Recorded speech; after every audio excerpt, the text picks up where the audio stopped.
नमस्कार मित्रांनो, श्री स्वामी समर्थ। मित्रांनो, या व्हिडिओमध्ये मी तुम्हाला दही भाताचा एक अतिशय प्रभावी उपाय सांगणार आहे, जो अमावस्येला केला जातो। तुमच्यापैकी बरेच जण हा उपाय करतही असतील, कारण हा उपाय खूप जुना, प्रचलित आणि प्रभावी आहे। हा उपाय केल्यामुळे आपल्याला अनेक प्रकारचे फायदे होतात, जे तुम्हाला या व्हिडिओतून जाणून घ्यायला मिळतील। बऱ्याच जणांकडून दही भाताचा हा उपाय करताना काही चुका होतात, त्यामुळे या उपायाचा अपेक्षित परिणाम तुम्हाला मिळत नसेल। आजच्या या व्हिडिओत आपण दही भाताचा उपाय योग्य पद्धतीने कसा करावा, कोणत्या कारणांसाठी हा उपाय केला जातो आणि कोणत्या चुका आपण टाळल्या पाहिजेत, याची सविस्तर माहिती घेणार आहोत। त्यामुळे व्हिडिओ शेवटपर्यंत नक्की पहा। जर तुम्ही आमच्या चॅनेलवर नवीन असाल तर सबस्क्राइब करा आणि व्हिडिओ पाहताना सर्वांनी कमेंट्समध्ये जय माता दी लिहायला विसरू नका। चला तर मग व्हिडिओला सुरुवात करूया। सर्वात प्रथम, दही भाताचा हा उपाय नेमका कोणत्या कारणांसाठी करावा, याची माहिती मी तुम्हाला देते। पहिली गोष्ट म्हणजे, जर आपल्या घरामध्ये वास्तुदोष असतील तरी सुद्धा आपण हा उपाय दर अमावस्येला करू शकतो। दुसरी गोष्ट म्हणजे, आपल्या घरामध्ये पितृदोष असतील, म्हणजे पितरांच्या आत्म्याला सद्गती मिळावी, त्यांचा आशीर्वाद आपल्या पाठीशी कायम राहावा किंवा आपले पितर संतुष्ट राहावेत, या कारणांसाठीही आपण हा उपाय करतो। तिसरी गोष्ट म्हणजे, जर आपल्या घरातील लहान मुलांना किंवा कोणत्याही वयाच्या व्यक्तींना वाईट नजर लागलेली असेल, ज्याला आपण दृष्ट लागणं म्हणतो, तर हा उपाय उपयुक्त ठरतो। उदाहरणार्थ, लहान मुलांना दृष्ट लागली तर ते खाणं पिणं टाळतात, खूप चिडचिड करतात किंवा सतत रडत असतात। मोठ्या व्यक्तींच्या बाबतीत सांगायचं झालं तर त्यांचं डोकं दुखतं, कामात रस राहत नाही, स्वभाव चिडचिडा होतो आणि त्यांच्या प्रगतीत अडथळे येतात। अशा वेळी हा उपाय उपयोगी ठरतो। चौथी गोष्ट म्हणजे, अमावस्या किंवा पौर्णिमा यासारख्या ठराविक तिथींच्या जवळ आपल्या घरामध्ये सतत कटकटी होतात, अनावश्यक भांडणं होतात किंवा काहींना अमावस्या पौर्णिमेच्या वेळी भीती वाटते आणि मन सैरभैर होतं। या कारणांसाठीही दही भाताचा उपाय केला जातो। या उपायामध्ये प्रत्येक वेळी काही बदल असतात आणि ते बदल मी तुम्हाला प्रत्येक कारणानुसार समजावून सांगणार आहे। सर्वप्रथम आपण जाणून घेऊ की दही भात कसा तयार करायचा। दही भात बनवण्यासाठी तुम्हाला तांदूळ लागतील। तुम्ही साधारणतः एक मोठं तांदूळ घ्यायचे। ते तांदूळ व्यवस्थित निवडून त्यामधील कचरा काढा। निवडलेले तांदूळ तुम्ही पाण्यात शिजवू शकता किंवा शिजवण्याआधी धुवूनही घेऊ शकता। दोन्ही पद्धती योग्य आहेत। तर पाणी उकळायला ठेवायचं, पण त्यामध्ये मीठ किंवा तेल अजिबात टाकायचं नाही। उकळत्या पाण्यात धुतलेला किंवा निवडलेला तांदूळ टाकायचा आहे आणि अळणी भात शिजवून घ्यायचा आहे। भात शिजला की तो थोडासा थंड होऊ द्यायचा आणि मगच उपायासाठी वापरायचा आहे। दही तुम्ही थोडंसं आंबट घेतलं तरी चालेल किंवा अगदी ताजं, अजिबात आंबट नसलेलं दही घेतलं तरी हरकत नाही। दह्यासाठी कोणताही कठोर नियम नाही। जर हा दही भात पितरांना नैवेद्य म्हणून अर्पण करायचा असेल किंवा पितरांच्या नावाने घास ठेवायचा असेल, तर तो दही भात तुम्ही पत्रावळीवर किंवा केळीच्या पानावर काढून ठेवू शकता। काही जण अमावस्येच्या दिवशी जेवायला बसतात आणि त्यावेळी ताटाभोवती पाणी फिरवून दही भाताचा एक घास काढून खाली जमिनीवर किंवा केळीच्या पानावर ठेवतात। हा घास पितरांच्या नावाने काढला जातो आणि नंतर कावळा, कुत्रा किंवा गाय अशा प्राण्यांना दिला जातो। जर तुम्हाला असा घास काढून ठेवायचा असेल तर एखादी प्लेट, पत्रावळ किंवा केळीचं पान वापरू शकता, ज्यावर ठेवलेला घास नंतर प्राण्यांना देता येईल। जर तुम्हाला दही भात डायरेक्ट पितरांच्या नावाने वेगळा ठेवायचा असेल तर पत्रावळीवर किंवा भांड्यात घ्यायचा। त्यात दही मिसळून दही भात तयार करून तो केळीच्या पानावर, पत्रावळीवर किंवा एखाद्या प्लेटमध्ये काढायचा। जर काहीच उपलब्ध नसेल तर पेपरच्या पानावरही ठेवता येईल। हा दही भात घराच्या छतावर ठेवायचा, जेणेकरून पक्षी खाऊ शकतील। जर पक्षी येत नसतील तर हा दही भात मुंग्यांच्या वारुळाजवळ ठेवता येतो। याचा उद्देश असा की कोणत्याही मुक्या जीवाला हा दही भात खायला मिळावा, ज्यामुळे आपल्या पितरांच्या आत्म्याला शांती मिळते। पुढील उपायासाठी दही भाताचा उपयोग कसा करायचा याबद्दल सांगते। तुम्हाला एक गौरी पेटवायची आहे। ती चांगली पेटल्यावर त्यावर थोडासा गूळ, थोडं तूप, तयार केलेला दही भात आणि 2-4 तुकडे शेवयांचे टाकायचे आहेत। त्यानंतर कडेने पाणी फिरवून पितरांचे स्मरण करून नमस्कार करायचा। जेव्हा आगीच्या माध्यमातून हा सुवास तयार होतो, तो आपल्या पितरांपर्यंत पोहोचतो। हा उपाय पितरांसाठी खूप प्रभावी मानला जातो। वास्तुदोषासाठी दही भात एका पुठ्ठ्यावर किंवा भांड्यात घ्यायचा आणि 4 भाग करायचे। नंतर घराच्या 4ही कोपऱ्यांना, बाहेर किंवा छतावर हा दही भात शिंपडायचा किंवा फेकायचा। ही पद्धत वास्तुदोष निवारणासाठी उपयोगी ठरते। त्यासाठी तुम्ही दही भाताचं मिश्रण थोडंसं पातळ केलं तरी चालेल किंवा घट्ट ठेवलं तरीही हरकत नाही. यामध्ये कोणत्याही प्रकारची करणी, बाधा किंवा वाईट उद्देश नाही, त्यामुळे घाबरायचं काहीच कारण नाही. हा उपाय खूप जुना आणि पारंपरिक आहे.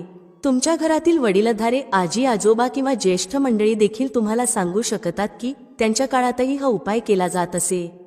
तुमच्या आजी सांगतील की त्यांच्या सासूबाई किंवा त्यांच्या आधीच्या पिढीनेही अमावस्येला किंवा पौर्णिमेला हा उपाय केला आहे.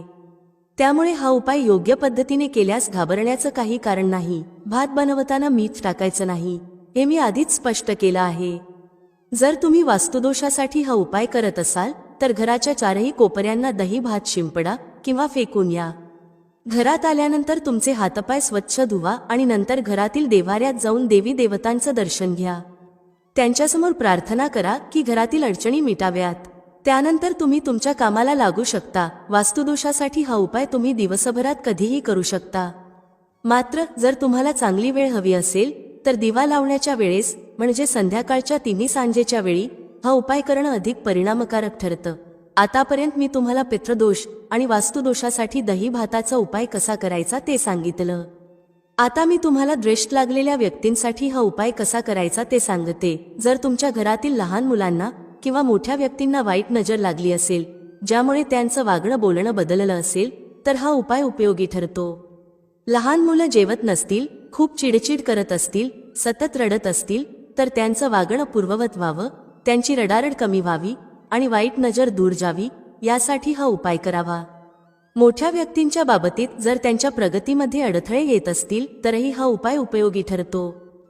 दृष्ट काढण्यासाठी आधी तयार केलेला भात व्यवस्थित थंड होऊ द्या. थंड झालेल्या भातामध्ये दही मिक्स करून एका भांड्यात काढा. ज्या व्यक्तीची दृष्ट उतरवायची आहे त्याला मुख्य दाराच्या उंबरठ्यावर बसवा. जर मुख्य दाराजवळ बसवणं शक्य नसेल तर घरातील इतर कोणत्याही जागेवर जिथे तुम्हाला सोयीचं वाटेल त्यांना बसवू शकता. पण जेव्हा कधी दृष्ट काढायची असते तेव्हा त्या व्यक्तीला घराच्या मुख्य दाराच्या उंबरठ्यावर बसवण्याची पद्धत आहे. तरीही जसं तुम्हाला सोयीस्कर वाटेल तसं करू शकता. त्या व्यक्तीला उंबरठ्यावर किंवा मोकळ्या जागेवर बसवल्यानंतर तुम्ही त्याच्या डोक्यापासून पायापर्यंत 7 वेळा दही भात उतरवू शकता. उतारा करताना नेहमीच्या सुलट दिशेने ओवाळण्याऐवजी उलट्या दिशेने ओवाळायचं असतं. यासाठी दही भाताचं भांडं हातात घेऊन उलट्या दिशेने त्या व्यक्तीवरून 7 वेळा ओवाळा. यालाच उतारा करणं असं म्हणतात. हा उतारा केलेला दही भात कुणालाही खायला देऊ नका. पितरांसाठी बनवलेला दही भात नैवेद्यासाठी वापरला जाऊ शकतो आणि नंतर त्यात थोडं मीठ मिसळून प्रसाद म्हणून खाल्ला तरी चालतो. पितृश्राद्धामध्येही पितरांच्या नावाने केलेलं अन्न आपण खातो. त्यामुळे जर दही भात उरला असेल तर त्याला तडका देऊन किंवा मीठ मिसळून खाण्यासाठी वापरू शकता. मात्र नकारात्मक ऊर्जेचा उतारा केलेला दही भात कोणत्याही परिस्थितीत खाल्ला जाऊ नये. उतारा करताना मनात प्रार्थना करायची आहे की ज्या व्यक्तीला दृष्ट लागली आहे ती दूर होऊ दे आणि तिच्या मागच्या सर्व नकारात्मक ऊर्जा नष्ट होऊ दे. उतारा झाल्यानंतर तो दही भात अशा ठिकाणी टाकायचा आहे जिथे कुणाचाही पाय पडणार नाही. जमिनीवरचे जीवजंतू किंवा प्राणी तो खाऊ शकतील, त्यामुळे त्याचा काही हरकत नाही. मात्र तो अशा ठिकाणी ठेवला पाहिजे जिथे तो पायाखाली तुडवला जाणार नाही. तसेच घरात त्या दही भाताचा एकही अंश राहू देऊ नका. जर अमावस्या किंवा पौर्णिमेला मन खूप सैरभैर होत असेल, घरात नकारात्मक ऊर्जा जाणवत असेल किंवा कटकटी भांडण होत असतील तर त्यासाठीही दही भाताचा उपाय केला जाऊ शकतो. यासाठी दही भात व्यवस्थित मिक्स करून एका पुठ्ठ्यावर किंवा अन्नपदार्थासाठी न वापरल्या जाणाऱ्या भांड्यात भरून ठेवा. अमावस्येच्या रात्री झोपण्याआधी तो भात बाथरूमच्या खिडकीवर, भिंतीजवळ किंवा जिथे सांडपाणी जातं अशा ठिकाणी ठेवा. सकाळी उठल्यानंतर त्या भांड्याला उचलून निर्जन ठिकाणी घेऊन जा, जिथे तो कुणाच्या नजरेस पडणार नाही किंवा कुणाचा पाय तिथे पडणार नाही. तो दही भात अशा ठिकाणी टाकून द्या. घरात परत आल्यावर जर आंघोळ केलेली नसेल तर आंघोळ करा. जर आंघोळ आधीच झालेली असेल तरीही हातपाय धुवायला विसरू नका. यानंतरच तुमच्या कामाला लागा. जर हा उपाय तुम्ही पितृदोषासाठी करत असाल तर तो पितरांच्या आत्म्याला शांती मिळावी, पितरांचा आशीर्वाद कायम राहावा आणि त्यांची नाराजी दूर व्हावी या उद्देशाने केला जातो. संतुष्ट पितर आपल्याला कोणत्याही कामात अडथळा येऊ देत नाहीत. म्हणूनच बरेच जण देवाच्या कोपाप्रमाणेच पितरांच्या आत्म्याला शांत ठेवण्यालाही तेवढेच महत्त्व देतात. पितृदोष किंवा पितरांचा कोपही तितकाच गंभीर मानला जातो. त्यामुळे तुम्ही हा दही भात अशा ठिकाणी ठेवावा जिथे कावळे, कुत्रे किंवा इतर प्राणी आणि पक्षी तो खाऊ शकतील. जर तुमच्या घराला खरोखरच पितृदोष असेल किंवा तुमचे पित्र तुमच्यावर नाराज असतील तर तो दही भात किमान थोडा का होईना प्राणी किंवा पक्षी खातील. परंतु जर पितृदोष नसेल आणि पित्रांशी संबंधित कोणतीही चूक झालेली नसेल तर त्या दही भाताला तोंड लावायला कुणीही येणार नाही. हा अनुभव तुम्हाला नक्कीच मिळेल. जर तुम्हाला असं वाटलं की आजूबाजूला प्राणी किंवा पक्षी असूनही त्यांनी दही भात खाल्ला नाही तर याचा अर्थ तुमच्या घराला पितृदोष नाही. अशा वेळी तुम्हाला हा उपाय पुन्हा करण्याची आवश्यकता नाही. मात्र दर अमावस्येला पित्रांच्या स्मरणार्थ किंवा नैवेद्य दाखवण्याचा नियम म्हणून तुम्ही पित्रांच्या फोटोसमोर दही भात ठेवू शकता. त्यानंतर तो दही भात गाईला, कुत्र्याला किंवा कावळ्याला दिला तरी चालतं. सामान्यतः आपण नैवेद्य ठेवतो आणि प्राणी किंवा पक्ष्यांनी तो खावा अशी अपेक्षा करतो. परंतु या प्रकरणात तुम्ही स्वतःहून प्राण्यांना तो दही भात खायला दिला तरी हरकत नाही. हा उपाय तुम्ही कोणत्याही 11 अमावस्येला करू शकता. जर तुम्हाला हा कायमस्वरूपी करायचा असेल तर तेही करता येईल. दृष्ट काढण्यासाठी दही भाताचा उतारा करताना पहिल्या प्रयत्नात फरक जाणवला नाही तरी सलग 11 अमावस्येला हा उपाय करत राहा. मधल्या एखाद्या अमावस्येला तुम्हाला चांगला परिणाम दिसून आला तरीही 11 अमावस्या पूर्ण होईपर्यंत उपाय सुरू ठेवा. बऱ्याच जणांचा अनुभव आहे की पहिल्याच वेळेस परिणाम दिसतो, मात्र नाही दिसला तर 11 वेळा हा उपाय करावा लागतो. वास्तुदोषासाठी सांगितलेला उपाय जसे की बाथरूमच्या खिडकीवर किंवा सांडपाण्याच्या ठिकाणी दही भात ठेवणं, तोही लाभ मिळेपर्यंत साधारणतः 11 अमावस्येपर्यंत करत राहावा. शास्त्रानुसार हा उपाय सातत्याने करणं फायदेशीर ठरतं. तर हा दही भाताचा उपाय जो प्राचीन काळापासून प्रचलित आणि अत्यंत प्रभावी मानला जातो, अमावस्येला नक्की करा. तुम्हाला याचे अनेक अनुभव येतील. तुम्ही ते मला कमेंट्समध्ये नक्की सांगा. चला तर मग आजच्या व्हिडिओमध्ये एवढंच.